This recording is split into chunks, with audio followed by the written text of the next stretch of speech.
anak, jika kita perhatikan, tentu memiliki yang namanya kebiasaan.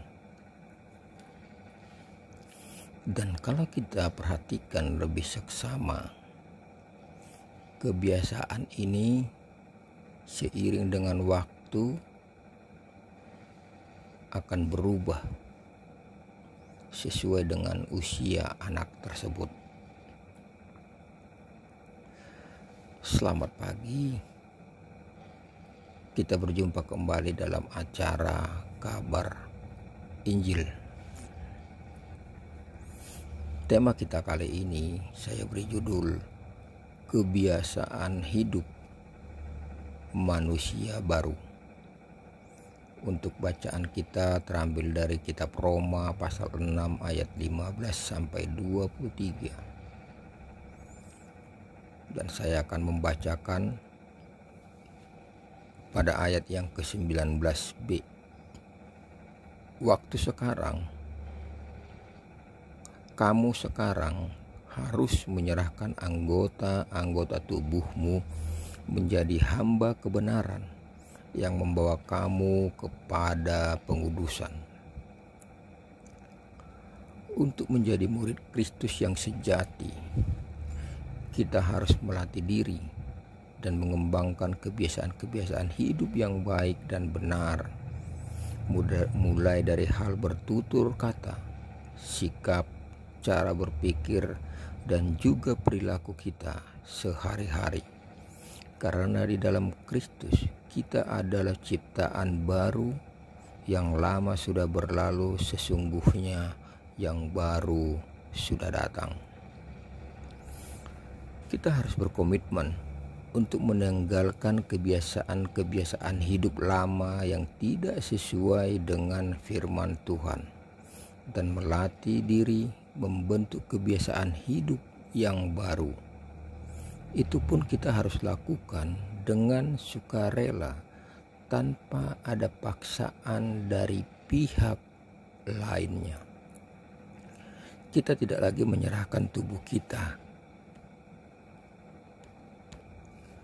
untuk dipakai sebagai senjata kelaliman, tetapi serahkanlah dirimu kepada Allah sebagai orang-orang yang dahulu mati, tetapi yang sekarang hidup. Dan serahkanlah anggota-anggota tubuhmu kepada Allah untuk menjadi senjata-senjata kebenaran. Roma pasal 6 ayat 13 dan 14. Apakah kebiasaan saudara?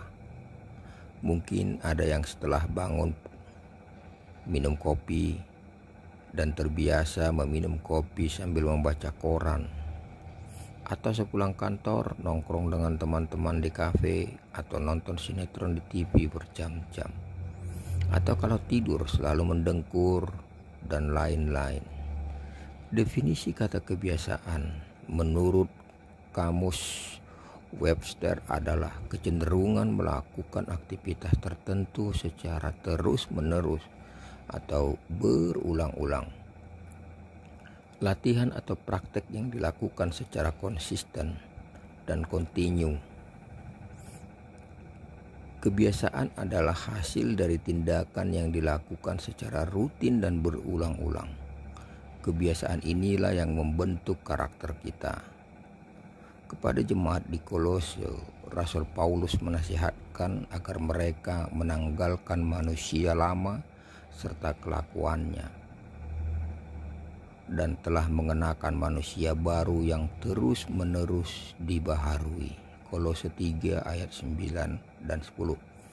Artinya kita harus mengenakan manusia baru yang secara terus-menerus diperbaharui dari hari ke hari.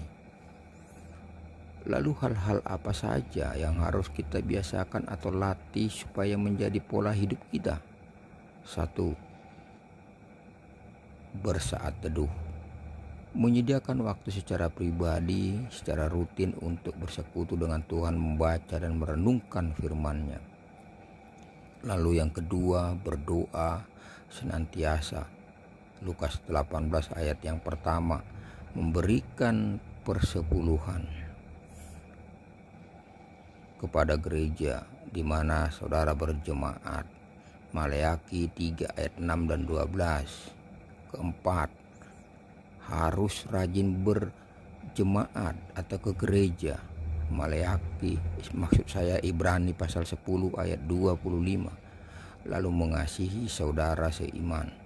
Yohanes pasal 13 ayat 34 dan 35. Sebetulnya masih banyak lagi, tapi saya hanya memberikan beberapa contoh saja yang bisa kita lakukan pribadi lepas pribadi di rumah masing-masing.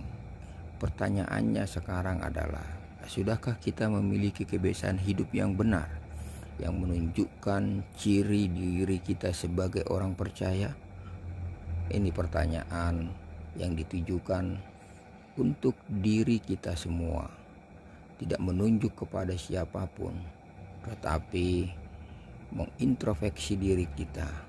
Jika kita sudah melakukannya, maka mari kita lebih tingkatkan lagi. Dan jika kita belum melakukannya, mari kita memulainya. Karena tidak ada kata terlambat untuk memulai sesuatu yang baik, terlebih untuk kemuliaan nama Tuhan. Salam Maranatha.